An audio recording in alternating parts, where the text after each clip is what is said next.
Kingdom blessings, and welcome to Awakening Intercession. I'm your host, Apostle Nori Moore. Stay tuned. I'll be right back.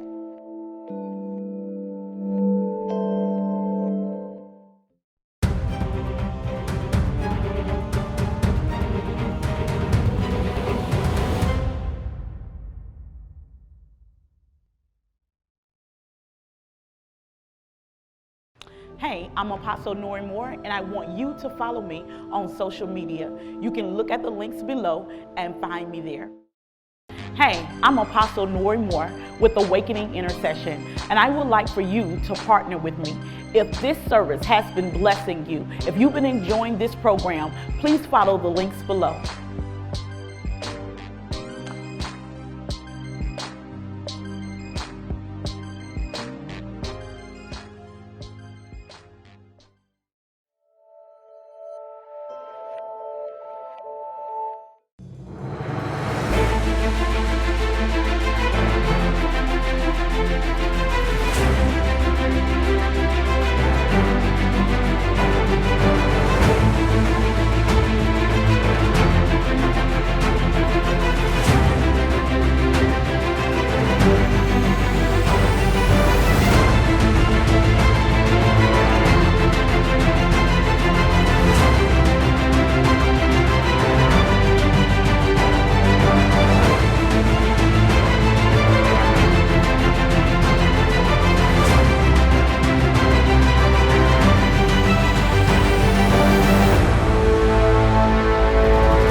Welcome. Kingdom blessings to each and every last one of you. I am Apostle Nori Moore. Welcome to Awakening Intercession. Listen, today we have a great show lined up for you. Today I have in the studio with me Prophetess Andrea Jackson and her husband, Elder Calvin Jackson. Amen. Elder Calvin Jackson. And so I want to just kind of introduce them and bring them into play. I want you to know who they are, and I want you to be able to see the hand of God on their lives, okay? Because there are so many, listen, this is important to me because there are so many there are so many people that we pass by from day to day.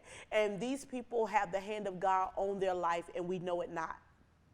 These are people that God have touched. He has changed.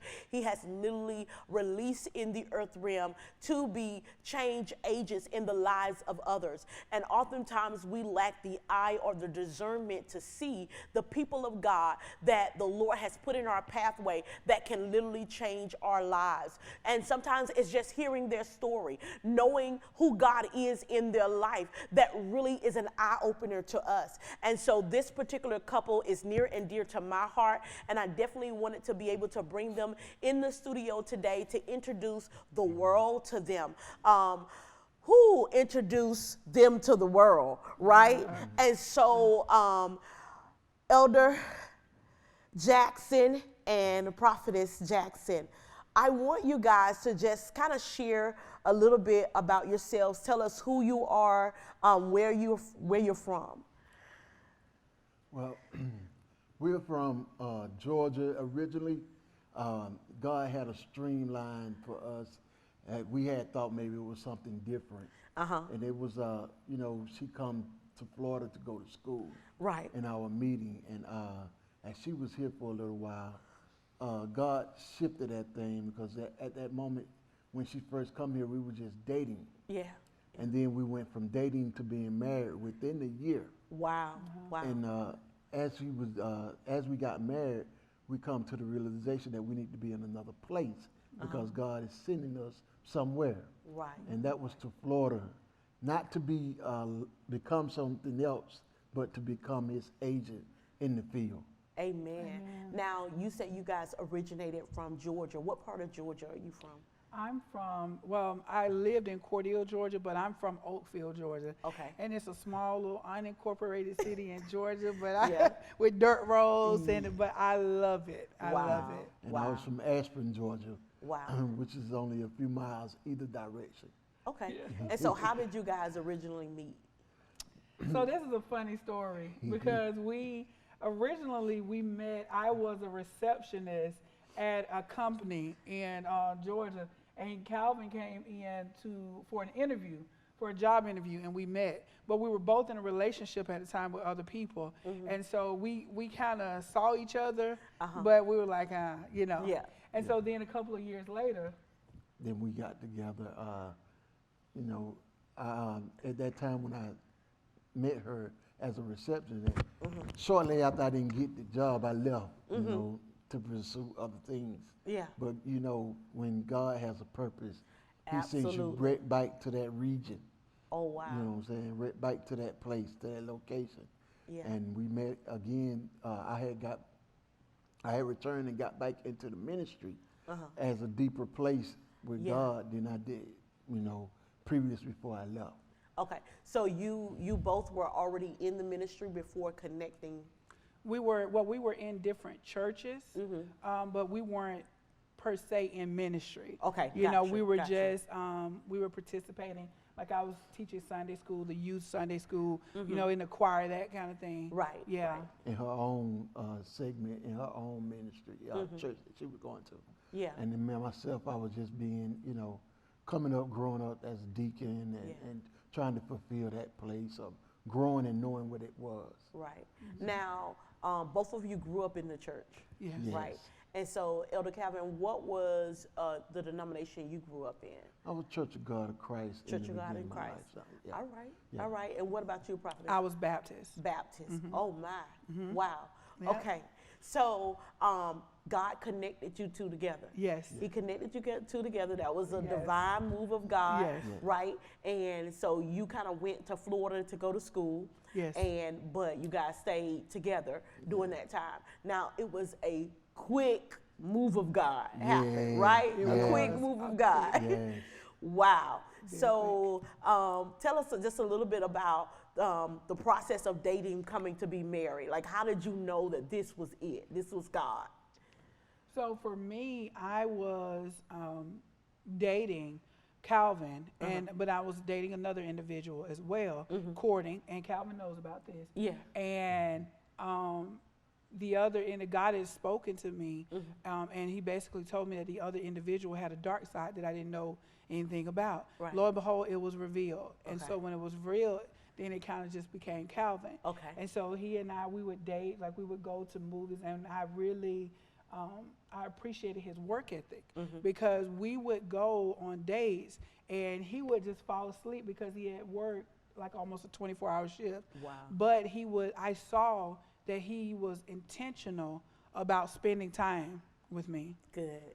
And so that's kind of what really drew me into him, you know, and also that he was also already in the church. Now, mind you, we were in two different denominations, Right. and I didn't really know much about his denomination at the time, but what drew me was that he had a heart of compassion, Right. and that he always made sure, even in our dating, that he would make me a priority. Right. Now, having your upbringing in two different denominations, was there any barriers in your dating process? Yes. Okay. All right. Tell us a little bit about it. Yeah. Go ahead.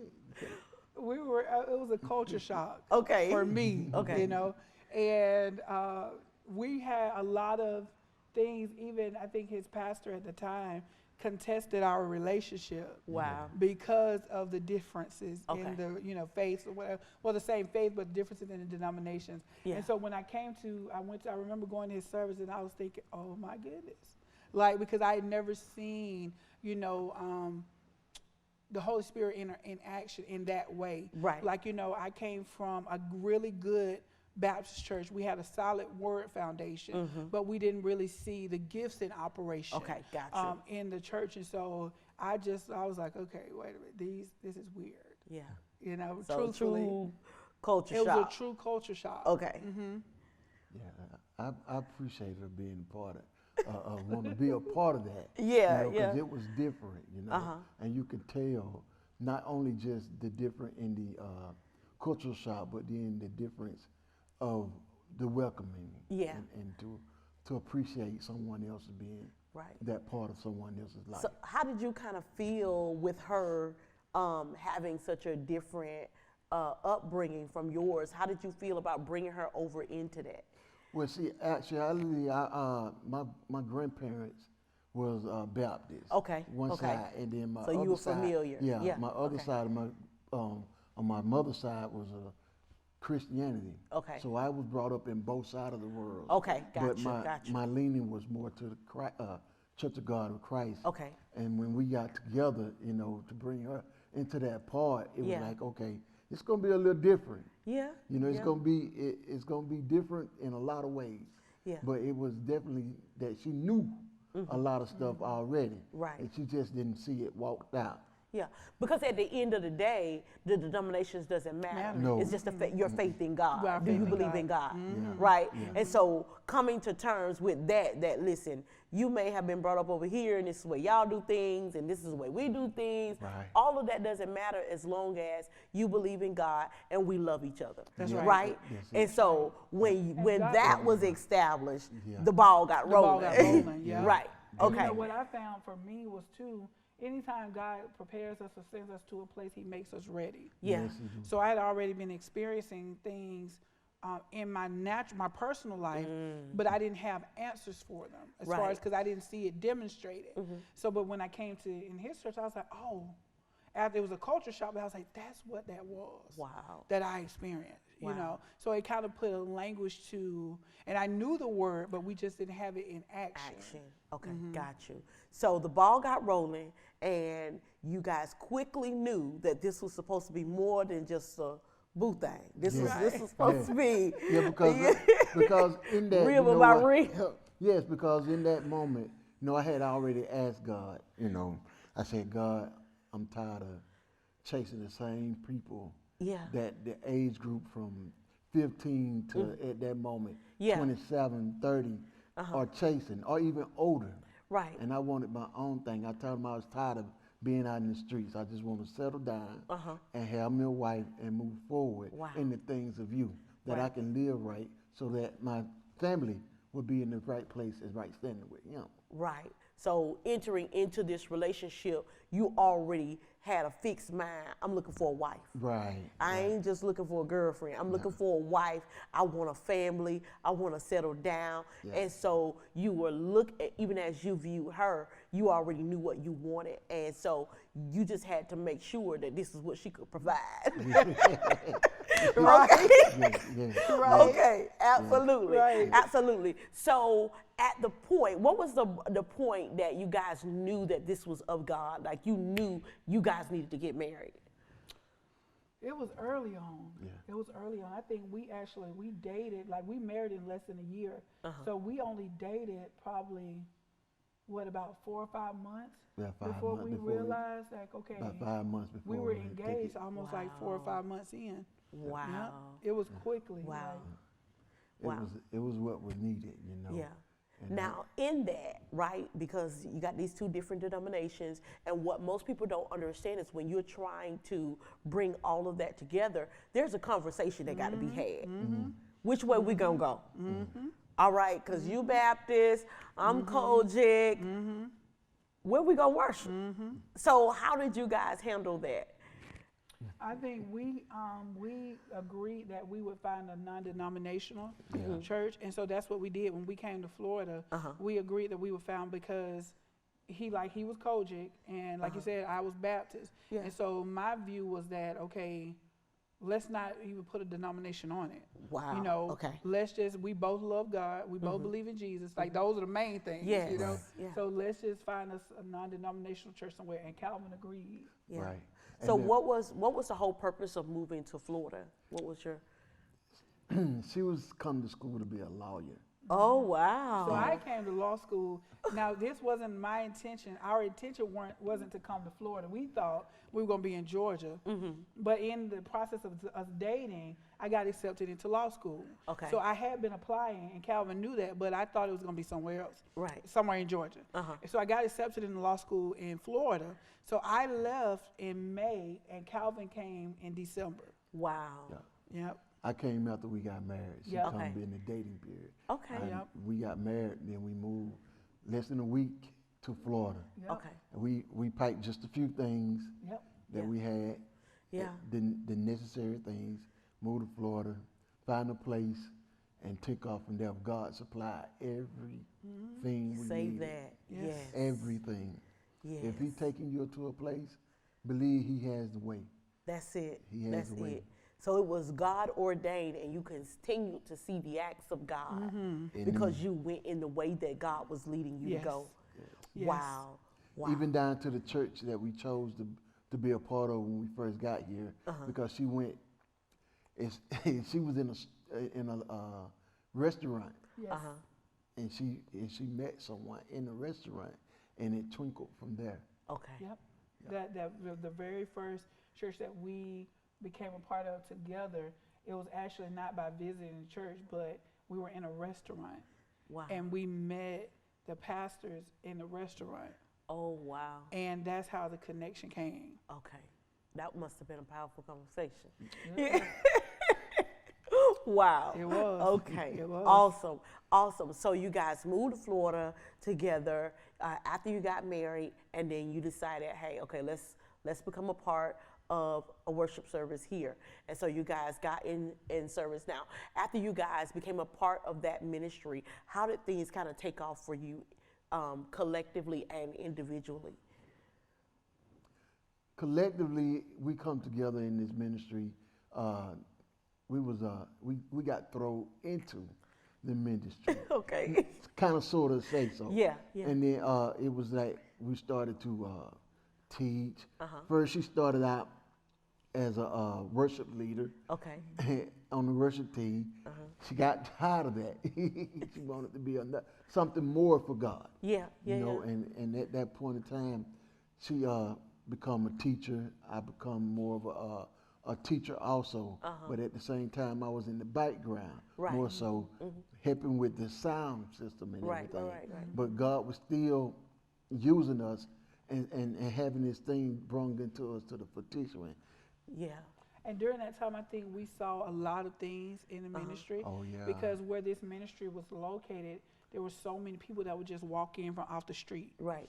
And so God was teaching us like on the spot type thing, you know. Wow. It was more so like a hands-on training. Like, you know, you see this, now you can go find it in the Word. But it was almost like a battlefield training. Oh, wow. And so we kind of were just, like Calvin said, we were just thrust into it when we came. And so it was definitely different. I think it took our prayer lives to another place. Yeah. Even with us, just as a couple in our house, Yeah. it took our prayer lives to another place. Because we were like, man, I was like, this is wild. Wow. Because God had, it was just so, it was such a radical experience for us being in the location that we were in. It was very, it was like drug infested, Yeah. with prostitution. It was so much that was happening in that area. Yeah. And so we were faced with so much every time we went to church. Right. And so God just really thrusted us, and then it just shifted our personal lives, prayer lives. Wow. So that says a lot right there, because God was really building you guys, right? He was really building you. And so putting you in this particular place really helped you individually grow into who you needed to become to walk out your purpose, right? And so there were a lot of things that you had to see. There were a lot of things that was necessary for you to experience. Yes. But what I love the fact that you said is that you didn't just leave it in the church. You took it home and you began to search it out in the Word of God. You began to pray that thing because it had to develop something greater in you. Yes. Right? And so tell me what your growth process kind of looked like through the years there. Well, what was it, about a year? We stayed there about a year. Okay, That okay. ministry ended up closing. Okay. And so we ended up having to shift to a different ministry. But during that year time, like we had to really prayer helped us grow. Yeah. Wow. Prayer was Because it. we spent a lot of time in prayer, Yes. learning how to pray, you know, learning how to pray together, you know, really developing our fasting, our life of fasting. And Yeah. so that was really, honestly, what taught us. Yeah. Like we were in different places, like they would do what they call on the spot. On the spot. The pastors of that house would training. do on the spot training. So where you would just come to Bible study one night, and then they were like, okay, you're going to teach tonight. And so then it was like, so they call it on the spot. Yeah. And so you would literally have to get up and be prepared to teach a Bible study. Whoa. And so it was like, oh my goodness, because you never knew when you were going to be called. Yeah. But what it taught you was a life of studying. Yes. Because you didn't know when you were going to be called, ready. so you always needed to be ready. Yep. Wow. So that helped us. The on the spot helped us. Yes, it did. It showed us a lot of things of the do's and the don't. And Okay. it was definitely a grind of children that let us know what was expected of this lifestyle. That this lifestyle wasn't just going to be no easy entry. You know, once we said yes to him, that it meant work. It Right. wasn't that it was going to be peaches and cream. That Yeah. this lifestyle is something going to be different for us. Yeah. Our prayer life in the beginning, you know, we continue to see him at hand in every area Right. because he took us, he brought us through a lot. Yeah. And anything God ordained, if we could just say this about what we've experienced, anything God ordained is always going to be challenged. Oh, yeah. Absolutely. We Absolutely. had so many challenges just to get married Right. It was a at our challenge. wedding. Yeah. Wow. Our wedding started, 5 or 6 hours late? Yes. So Wow. Yes. 5 or 6 hours late. Late. Okay. people couldn't find their shoes. Our bridesmaids ended up walking in with no shoes. It was so crazy. Shoes were missing and things were missing, and The warfare. the Yes. warfare. Definitely. A person that was practicing Wicca, which was at our wedding, Yeah. and she made the statement that she was sent there to stop our wedding. Wow. There was Because so it was much God ordained. because it was God ordained. Yeah. Anything that God ordains or anything that he put together, every man will try to tear it apart. Yeah. Yeah, he will try to challenge it. But if you know yourself that he the one put you together, don't let Yeah. nothing tear it apart. Yeah. We have about 3.5 minutes left.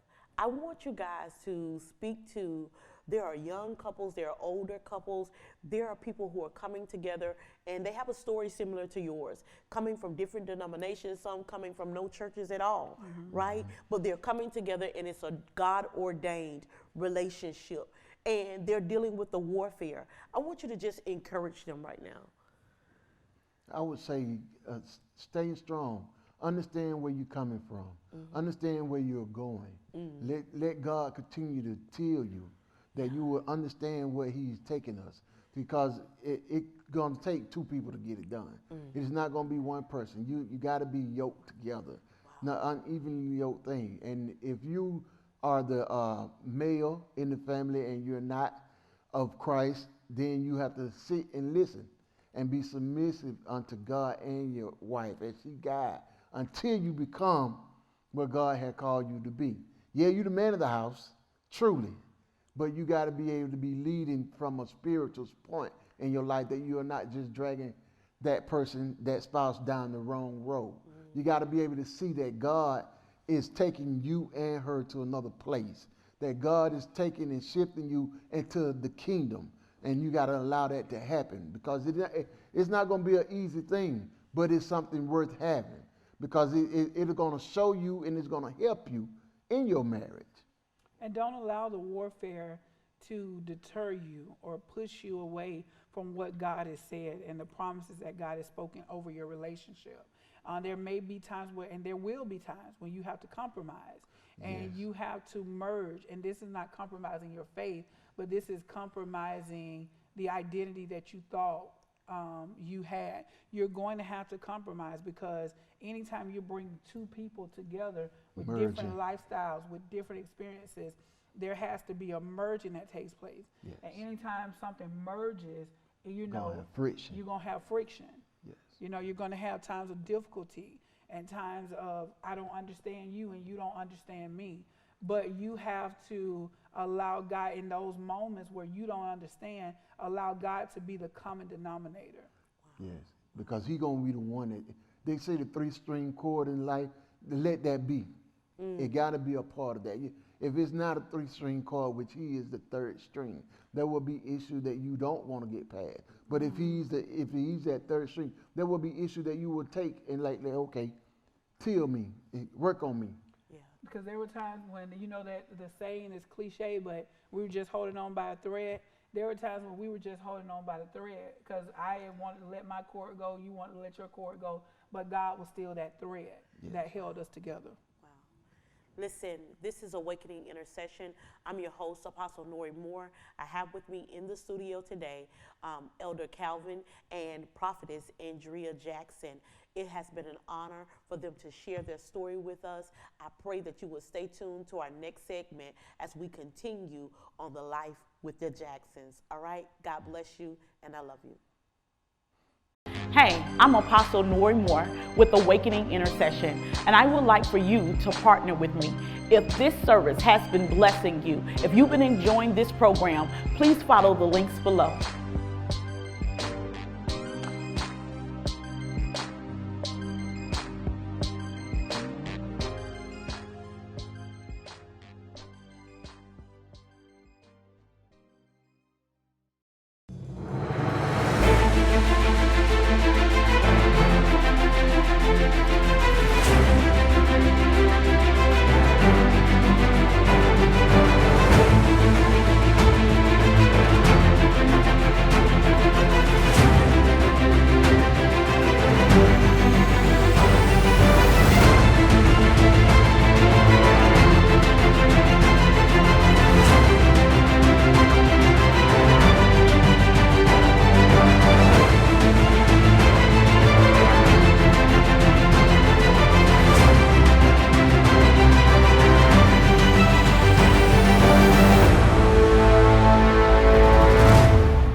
Thank you so much for tuning into this broadcast today. Listen, I need to share a few things with you before we get into the meat of this broadcast.